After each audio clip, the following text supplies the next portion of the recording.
Thanks, guys. So as you guys know, today's topic's about transitioning from analytics to product. It's a quick overview of kind of how what I'm planning to present today. We'll have give background about myself, primarily about my background at Amazon. I can also talk a little bit about what I'm currently doing, but the majority of today's focus will be about transitioning into product management. So going from being an analyst or being involved with analytics, and how do you take that next step to actually go into product management? And then at the end, I'll talk briefly about kind of my role as a product manager, but again, not the majority of the focus, but again, happy to answer questions at the end about that piece as well. So as you can see, I'm currently a senior product manager at WeWork. I just recently started there actually about a month ago, moved to New York City for the role, and focused within a technology team there called the Real Estate and Development Technology Team. So WeWork's obviously a co-working space company focused on lease negotiations and trying to source and discover new real estate properties. So my focus is really, the best way to put it is like, for commercial real estate, it's like street easy. Basically developing an app for commercial real estate, discovery and sourcing of properties. So how do we scale that a lot faster? In terms of what I was doing prior to WeWork, so obviously I was at Amazon for 5 years in a number of different roles there. So I actually started as a business analyst within North American sales, and that was really focused on working with sales teams to understand how can we recruit more third-party sellers onto our platform, onto the third-party marketplace for Amazon, and how do we streamline that process? So working a lot with sales managers there. I then went into Amazon Video and was in an interesting role there as an analytics program manager, and I'll spend quite a bit of time talking about that role because that's really where I started to get super interested in product management and actually eventually made that transition into product. And then I'll spend some time talking about my most recent role at Amazon, which was a product manager within last mile technology. So there I was focused on launching a new program for last mile. So last mile is essentially the process in the supply chain where typically UPS or FedEx delivers your package. Amazon was entering that market, so it was focused on building a product for companies that would, under the Amazon brand, deliver packages for us. So again, my presentation will be more focused on analytics from my perspective and my experience at Amazon, but I'll try and make it as holistic as possible for a broad range. But again, in the Q&A section, happy to chat about what I know from some of the other companies as well. So what does a business analyst at Amazon do? So it's pretty similar to some of the other tech companies from what I've heard, at least some of the bigger tech companies, but it's really focused on first identifying what are the key success metrics for your business. So one of the biggest initiatives that I worked on was at Amazon, they call it a WBR or MBR, like a weekly business review, monthly business review. So thinking about our business as a whole and trying to understand what are the key goals that we're trying to meet and how are we doing against those. So are we meeting those goals? Are we exceeding them? Where are the areas of opportunity? And as a business analyst, you'd be really the one responsible for building that deck, but then also providing recommendations or trends on that data. So were there any insights week over week that you could identify that might tell you that we should be entering a new market or entering a new product line? So things of that nature, identifying those trends and then trying to build off of that. That was a really key part of that. Within my role specifically, since I was working with sales teams, I partnered a lot with different sales managers across the different verticals at Amazon. So since I was working with third-party marketplace, there's all these verticals like apparel, soft lines, hard lines, different types of retail organizations. So I'd work with those sales managers and understanding, okay, where do we have our largest concentration of sellers on Amazon? So in apparel, are we capturing the top 50% of sellers? If so, then the market's a lot more saturated, right? So we have to find some of the more smaller companies that are entering the market. In some of the other areas, it was just about creating a brand name for Amazon, right? You might not think about Amazon as a place to shop for like fashion, right? So for those types of sellers, it was about, okay, can we get one or two of the big sellers on our platform? And having a lot of those discussions with them. So then this led to my first kind of change at Amazon. It was very focused on the sales side, and I wanted to go to a more customer-facing product. So that's when I actually made the switch into Amazon Video, and I did so, number one, because it's a more customer-facing product, but then number two, I wanted to get even more technical from an analytical standpoint, and that was getting into what I was doing in video, which was Tableau dashboard building, actual coding in SQL, and trying to build data tables, doing part of the business intelligence side, as well as kind of the product analytics side of saying, here's what's actually happening in the data, and here are the recommendations. I wanted to really get a more end-to-end position within that. And then I felt after about a year where I was on that first team, I'd kind of peaked in terms of that learning curve, and I usually find that that's the opportunity where switching either roles, companies, even sometimes teams can be, that's kind of the natural time where I kind of try and make that change, and I felt like I was kind of stagnating at that point, so that's where I wanted to make that change into Amazon Video. So then, as I talked about, within Amazon Video, I actually had a few different roles within there. So first was within the Xray for Amazon Video product. So for those of you who aren't familiar, it's basically a product where if you're watching a video in playback, you can see actor, trivia, character information. And the best example is like you're watching like season 2 of Game of Thrones, and you're like, who's that character again? Like I haven't watched that in a while. It's like, oh, you see that, like, oh, okay, and now I remember. Or if you're watching, a Tom Hanks movie, you can say like, oh, these are all the other movies that he's in. So the biggest thing from a product analytics standpoint here was trying to understand how can we increase usage and engagement of the Xray product, and how does that correlate with overall usage for Amazon Video, the app itself. I then transitioned within Amazon Video to more looking at mobile devices in general. So that's thinking about how do people engage with the mobile app for Amazon Video differently than a living room device or a smart TV or on the web. So some of the interesting problems we were trying to look at is like, okay, do people use their mobile app? Like what time of day do people use their mobile app? What type of content do they watch mobile app on? Like is it shorter content? Is it things like trailers? And then how can we build product features around that based on that? And then eventually that kind of grew into just product analytics as a whole within Amazon Video, which was building on top of that. So that's really where I discovered product management and really started interacting directly with product managers for the first time. At that point, that was really the first taste of product management that I got, because working directly with them, I started to get a lot of the questions that they were interfacing, in my conversations interfacing with them. That's when I started understanding a lot more about what they're looking for, and kind of how my role relates to that. But I didn't, at that point, didn't really know yet whether I was interested in product management. I just was starting to become aware of it. So that's where I really wanted to learn more about it. Like, what is product management? What does that entail? Obviously, it means a lot of different things depending on the company you're at. At Amazon, it varied a lot depending on the organization or the team you're on. And I'm happy to share more about that. But I can definitely share about specifically from Amazon Video perspective what that meant. So the first piece was really just seeking out people to talk to. And I think that's really one of the most important things. It's like when you don't really, when you're not really sure about, okay, what are the key aspects in the day-to-day job for a product manager?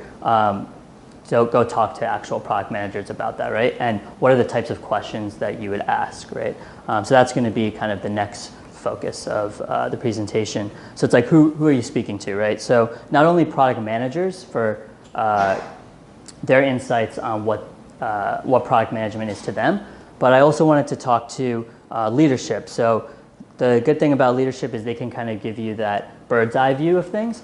So they're not only thinking about product management, but they're thinking about, okay, how do we think about the engineering piece? How do we think about the design piece? How do we think about how all of this fits into, from a PR perspective, how we brand a product and go to Amazon? So from like a marketing perspective. So they really give that bird's eye view, which is really important.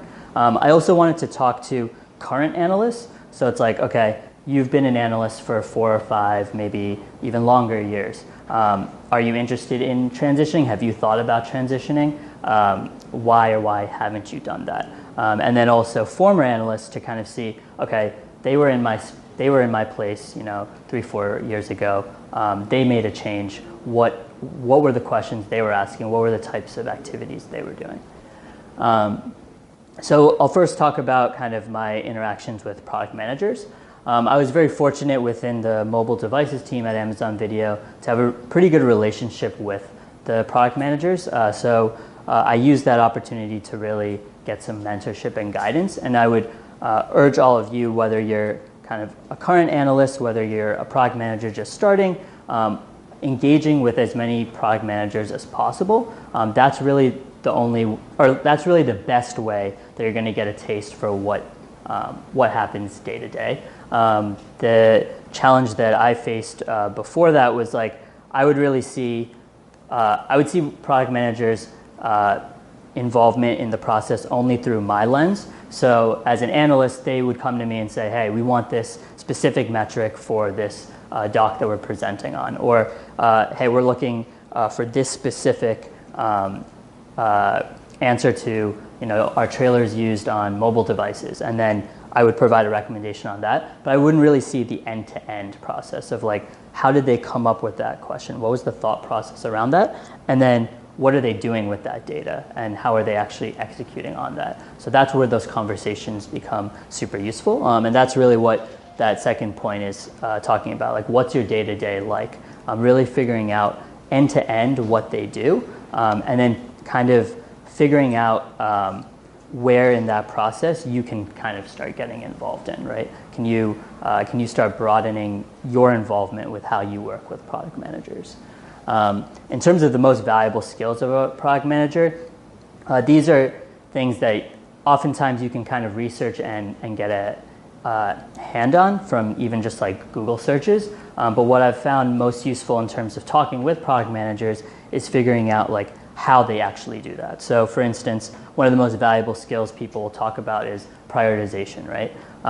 But for me as an analyst, I sometimes wasn't that great at prioritization, right? So being able to talk to a product manager and understanding what are some of the ways that you actually succeed at doing this. So whether that was, hey, I make to-do lists, I prioritize based on different timelines and set my own deadlines for projects. Like they would give tips on that I found to be very useful in terms of thinking about how I might be able to make something that I know is a skill of a product manager a skill of mine, given that I don't have that today.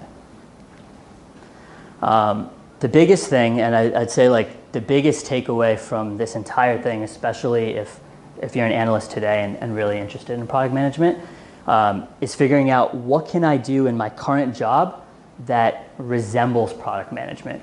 Because at the end of the day, when you're moving into product management, first off, product management is an interesting space because typically a person doesn't join, straight out of college or straight out of school into product.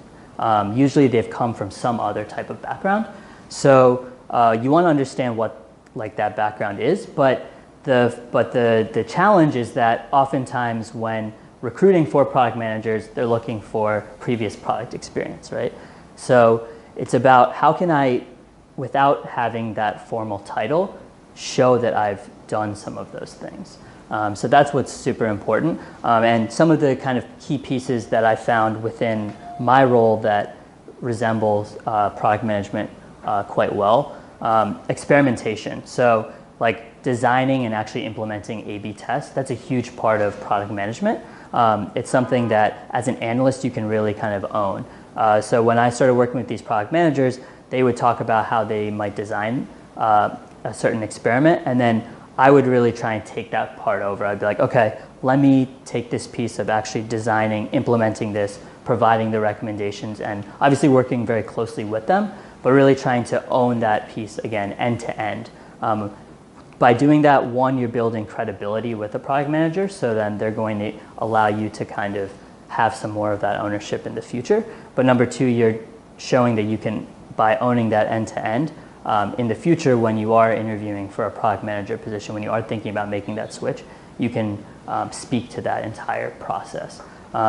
Again, the biggest challenge I've found is analysts getting very stuck in what kind of defines their role and not thinking more broadly about it, right? It's not about, hey, my goal, like my job is to execute on this experiment and then give a recommendation to a product manager. It's like, why are they asking for that? How can I contribute that? And then for these recommendations, if they're asking me for a certain takeaway, can I provide additional insights that they may not have even thought of, right? So those are some of the things you want to think about. The other thing that I would touch on is kind of the user research. So I don't talk a lot about kind of my interactions with design, but it's actually a really key stakeholder in the whole piece of product management, right? So you've got the intersection of basically business, engineering, and design, right? So from a design piece, it's not just how an app or whatever product you're building looks like, but it's also about what's the feedback loop you're using to be able to prioritize what you're building. And that was one of the things within an analyst role you don't really get a ton of exposure to, but you can really insert yourself in terms of going in, like when, a good example is when I was talking with some of the product managers that they wanted to do a user study to evaluate different groups of people watching content on Amazon Video across different devices. So just going in and going into that room with them, like watching people interact with our app, seeing some of that process, seeing how our research designers frame those questions to remove biases. All of those things are very analytical, so they tend to click with analysts in general, but it's also, again, thinking about that end-to-end process of how a product manager's operating and being able to insert yourself in more of that process. And yeah, that's the key thing, right? It's like when you're as an analyst interested in product management, you want to think about how can I set myself up for success, not just now, but in 1 year or 2 years' time when I'm going to be applying, right? So it's not just like focusing on the things that you're already good at, but it's also like, what are the things that people are going to challenge me on? What are the things that people are going to want to see from a product manager in the future? And then how can I get really good at that? So my strategy was really trying to focus, basically 30% of my time around stuff that's really at least somewhat related to product management. That way, hey, I'm focusing on kind of the analytical part 60-70%, but then I'm also focusing on product at least a third of my time. So this kind of I've kind of talked a little bit about this piece, but kind of what are some of the questions you're asking? Again, the end-to-end view of a problem, right? So a typical thing would be a product manager would come to me and say like, okay, I'm looking for this metric. And my initial question is, why this metric, right? Like, what are you trying to get out of that? So as soon as they start, as soon as you start poking around the why, you start to understand like maybe there's a different metric you actually want. Like, for example, a product manager might come to me and say, I want to know all Xray users on iOS. And then I might say, why are you looking for that? And they're like, I'm trying to understand usage as a whole on mobile versus other platforms. So it's like, okay, so really the metric you're looking for is, like, maybe we can think about this as a funnel. We should think about how many customers enter our iOS app, how many customers are active in general, and then how many are active on the Xray feature. So thinking about it in a different way. I mean, that's where you can contribute as an analyst, but also partner with the product leader so that, number one, you're providing a stronger data point for them to use, but you're also poking holes into the why and the origin of what they're trying to get to. And I think that's super important as you become, like, eventually when you become a PM, that's the biggest thing, right? Oftentimes it's not just about what data point you're getting, it's about are you getting the right data point to answer the question.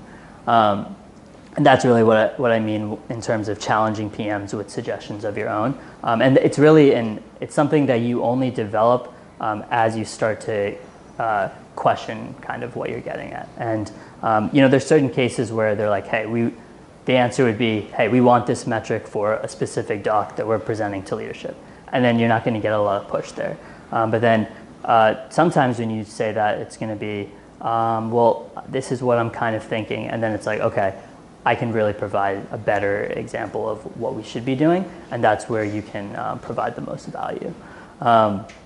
This second question goes into closer to how you think as an analyst in general, like what are the success metrics that you are eventually measuring against, and what are the goals of your business? So as an analyst, oftentimes you're doing a lot of this overall reporting, right? So you understand the business end to end. You understand very well about how to measure things in a very analytical fashion. So when you're having those conversations with product leaders, those are the types of things that you should be questioning them on. Like, okay, you want to build this product feature. How are you measuring success? Are you measuring success based on customer adoption? Are you measuring success based on the time that they spend within the app? Are you measuring success of just being able to move customers from being active to being repeat customers, or that stickiness? So like, how are you actually measuring that? I think that's a super important point that you should challenge product managers on, and it'll also help you understand how they think about the problem. So for current analysts, I think there's a couple of things that you can really ask them about, right? What are they excited about? So the purpose of this question is really to get a sentiment piece. Have they thought about changing their role? Why or why not? So potentially they were from a different background, moved into an analyst. A lot of analysts at Amazon had started off in a lot more technical role, like a business intelligence engineer, and then moved into an analyst role. A lot of them might go vice versa. A lot of them may be interested in moving into program or product.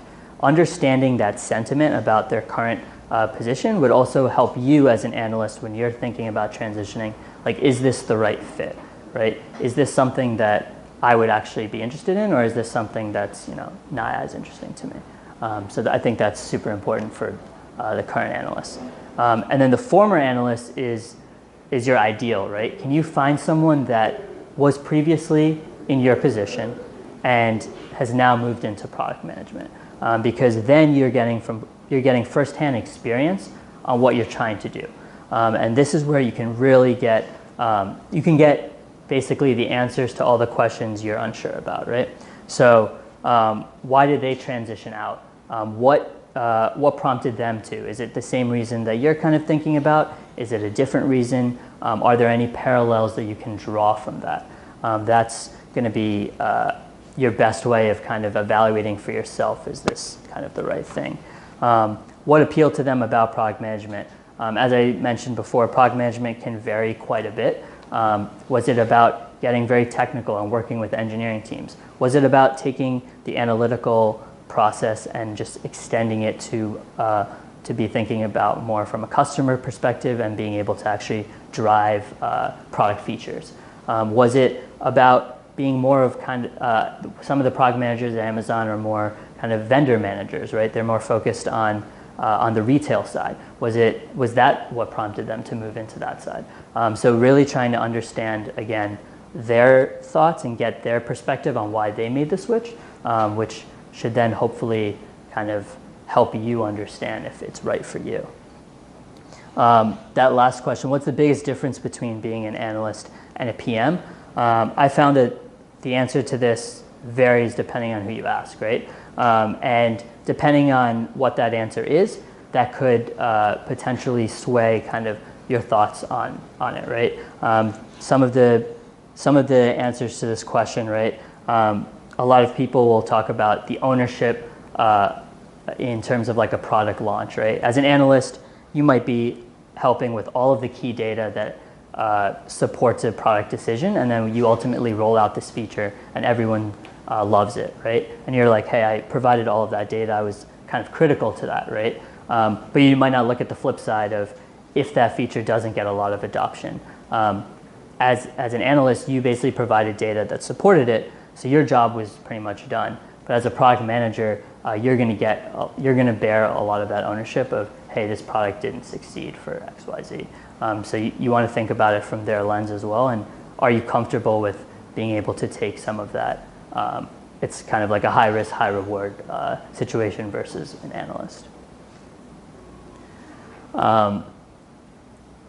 In terms of thinking about like the decision-making process, I also try and figure out, okay, I'm not just talking to you, but who else should I be thinking about? So again, mentorship guidance is super important, so trying to figure out who else I should be talking to, and then understanding from a sentiment perspective, like how they actually felt about their decision. There were some product managers who were like, yeah, I used to be analysts, like now, I don't really love this job for, because I don't get to do what I was really good at. I was really good at finding trends and providing recommendations, and now I'm really focused more on, a lot more meetings. I'm thinking about problems at a lot higher level than, is really my forte.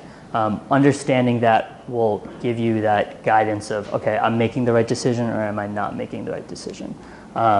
Because while this is about transitioning from analytics to product, there are going to be some people through these conversations that kind of understand or kind of get a sense of, hey, this might not be the right transition for me. And you want to get that before you move in so that you're not put in a position that you're not comfortable with.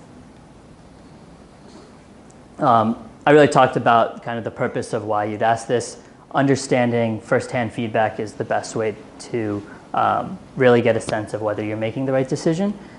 Again, a sentiment feeling also helps you get backing on your claim of, okay, this is what I want to do. And then it just gives you general knowledge about like who to speak to, what like the different problems that you've thought through, but it also helps you understand like what haven't I thought about. Some of these conversations I had with product managers, they shared stuff that I hadn't even thought about previously, and some of it was like in a good way. Some of it was also like, okay, do I really want to transition now based on kind of what they mentioned? Like it gives you not necessarily like, it just makes you think for a second, okay, is this really what I want to do? I need to kind of get some more validation around some of these questions. So I think it's always helpful to, again, get as much feedback as possible. And being an analyst, being someone who's analytical, typically the way we make decisions is very analytical in nature. So that's kind of part of that process as well. So at this point, you're basically trying to figure out, okay, like I'm interested in product management, like how do I actually make the transition, right? And it can really be different across different companies. I can really share the piece from Amazon perspective. But one of the biggest things that I found really useful at Amazon was to have product managers invite me to any meetings where decisions were being made. And what I mean by that is at Amazon, the formal process was typically that you'd write a document and you'd go into a room. It's kind of an awkward thing at first, but basically you go into a room, everyone has a document, they just read that document for like the first 15, 20 minutes, and then you discuss. So it's not like a PowerPoint presentation or anything like that. The idea is that everyone's kind of on the same page once you start a discussion and everyone has an understanding, but it also is kind of awkward the first time. But given that, being in those types of meetings where decisions are being made or things that are product related are being talked about is super valuable for you as an analyst. So the first time I go to that meeting, that's where I really understood like, okay, they're using these metrics to evaluate whether they should make this decision or this decision.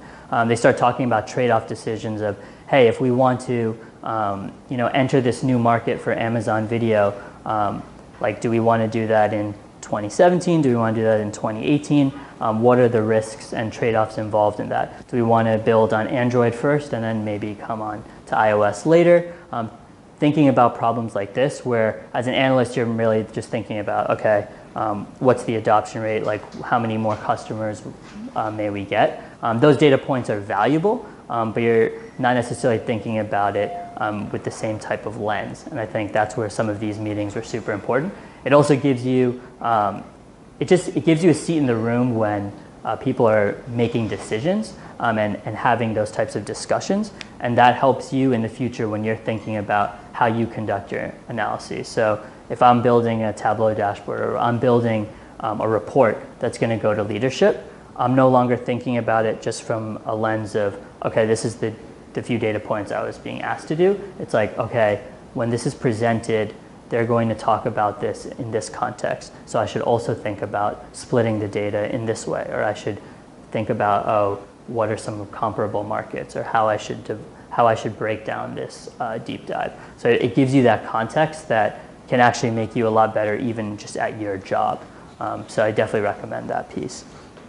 And then one really awesome thing to do is to try and become basically a PM of your team. So this was kind of a unique experience for me, but on my data team, it was essentially my manager and myself.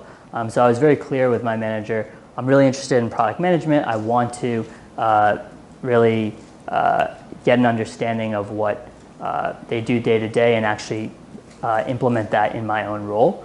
So then I was finding elements of product management to actually just insert directly into my role. So it wasn't just kind of the user research, the experimentation I talked about, but then actually determining the roadmap of items that our team should work on. So I started to do that piece, right? So road mapping is it, and building stories, building out sprints. That's a huge piece of what product management is, right? So being able to do that even as an analyst gives you that opportunity to start doing stuff as like a product leader. So again, that's a unique situation where I have a good relationship with my manager. I bring that up, but I definitely encourage people to think about how they can basically become product managers within their team. And then that's what I talk about here. Like any type of visibility or transparency with your manager can be super useful, especially at larger companies. I've found that oftentimes if you can show credibility within your role, they're often going to let you take on responsibilities in other roles as well.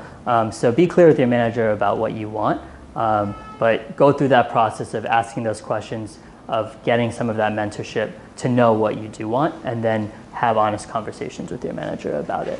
And then they can provide you with opportunities that potentially you wouldn't otherwise get. The first 1.5 years when I was an analyst for Amazon Video, I was doing really strictly analyst stuff.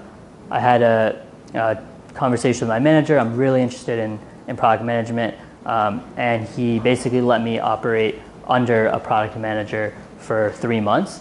So was still technically my manager, but essentially was doing all work associated with a product leader. So that's a really cool opportunity that never would have happened if I wasn't transparent about it. And being able to report essentially to a product manager allowed me to really see a lot more about the day-to-day again of what product management was, and gave me the tools to kind of validate, okay, this is the right decision that I want to take. So yeah, actually making the switch. So again, I can speak to it more from a context of a larger company, but it's definitely, I've found in terms of breaking into product management, easier to make that switch internally rather than externally. So what I mean by that is I don't think as an analyst for 3-4 years, I would have been able to make that sell as a product manager externally to other companies as easily as I can make that sell internally at Amazon, basically saying, hey, I've built this credibility in over this amount of time. I've had some product experience, and you can actually talk to those people in this company that can vouch for me having this type of experience, and then be able to transition into actual product manager at that company. But then once you get that product manager experience, once you get that title, it really is super valuable. And then that's where you can really leverage that into a different company.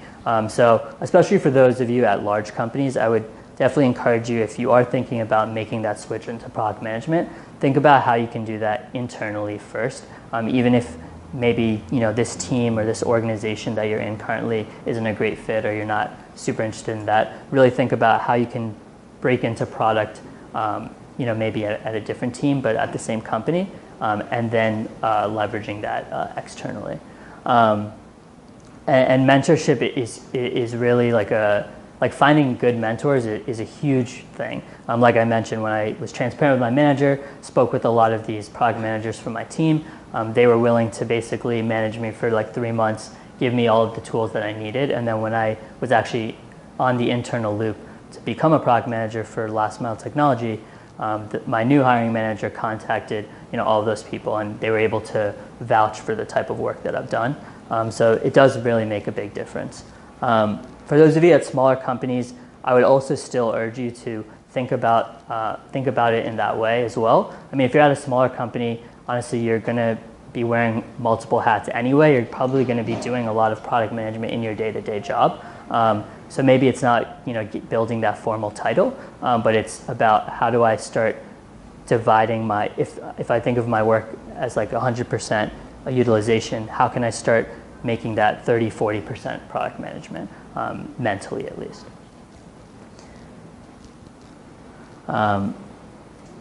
Again, kind of a big takeaway, just trying to get as much experience with product management in your current role as possible, because it really is true that when you are interviewing, as much as you can try and sell others on your experience, they really are, if you don't have that title, looking for what you actually did. So understanding what product management is, what a typical product manager does, and how your role basically mirrors that or doesn't mirror it is huge. Because even if you do 50% of the same things, it's also valuable to know, okay, 50% is different, here's what the gap is, and I can speak to that in an interview. Because when I was transitioning, even at Amazon, the biggest questions were like, what do you think are the biggest skills of a product manager? If I listed those skills, it's like, okay, so how are you best equipped to handle those? Or are those strengths of yours? Or how would you address some of those things? As an analyst, one of the biggest things you can really highlight is, because you're analytical, you can highlight your understanding of success metrics around thinking about a problem from kind of ideation to actually how you would measure it. That's where your analytical background will be super useful in product management. So always think in that lens. It'll be super helpful when you're interviewing.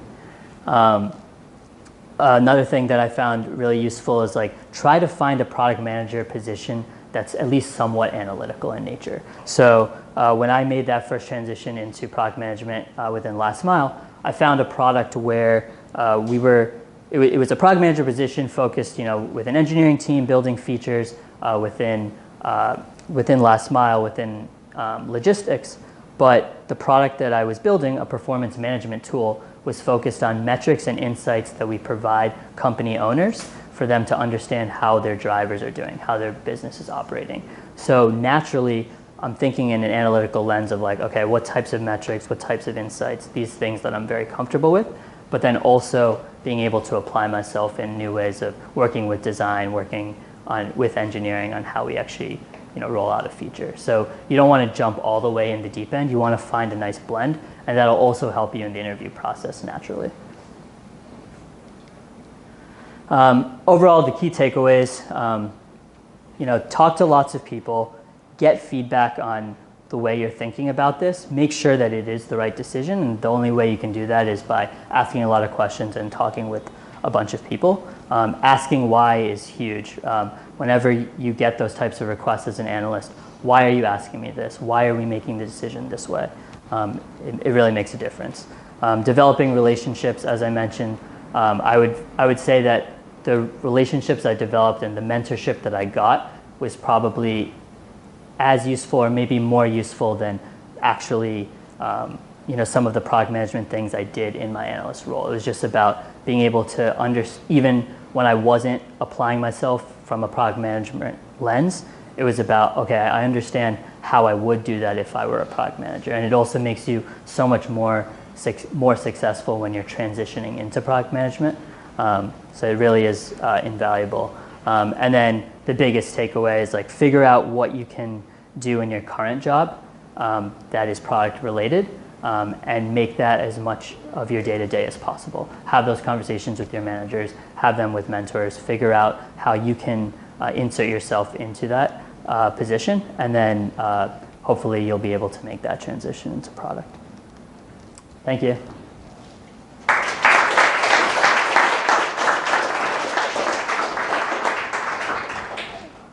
So we have some time for questions. What's your title at Amazon again? So my title at Amazon was product manager most recently. So I started as a business analyst, was then, interesting title was like analytics program manager, and then product manager within last mile. Yeah. Why did you choose to go from like a big company to a big company? Like, why WeWork as opposed to like a smaller company to do product management? Yeah, that's a really good question. So initially, like the reason I chose Amazon, I did want to start at a larger company, and I saw one of the benefits of being at a larger company being the ability to actually try out different positions, because I wasn't sure when I first started, do I want to be an analyst? I wasn't really aware too much of product management when I was coming in, like it was still a relatively new position. So I found that to be like the benefit of joining a larger company initially. When I was thinking about transitioning, I was looking at smaller companies, but ultimately I landed with WeWork because I was really passionate about that specific company. I saw a lot of parallels to kind of Amazon 5 years ago when I had joined, in terms of a company that was growing very quickly, scaling very quickly, working in a business and a market that is really untapped in a lot of ways. In terms, like with Amazon, it was a lot more diverse. There was a lot of different businesses, retail, AWS, video, where they were building a lot of things. With WeWork, I think the co-working space and how not just startups, but a lot of enterprise businesses are starting to enter that avenue. I thought of it as like a really cool opportunity to be on the product side. One of the other things with WeWork in particular was that although it is a very like large company now, I think it's like 7,000 people, the technology piece and the technology team is relatively small. So a lot of the people at WeWork are real estate developers, construction workers, architects that they hire internally itself. The technology team is still growing a lot, and there's a very cool opportunity to build technology that can impact the real estate business. The real estate business, at least today, it still operates in a very old-fashioned type of way with pen and paper, thinking about how we can build software to integrate with that and kind of change the landscape of that. So that was really, it was more of like WeWork attracted me rather than like the size of WeWork.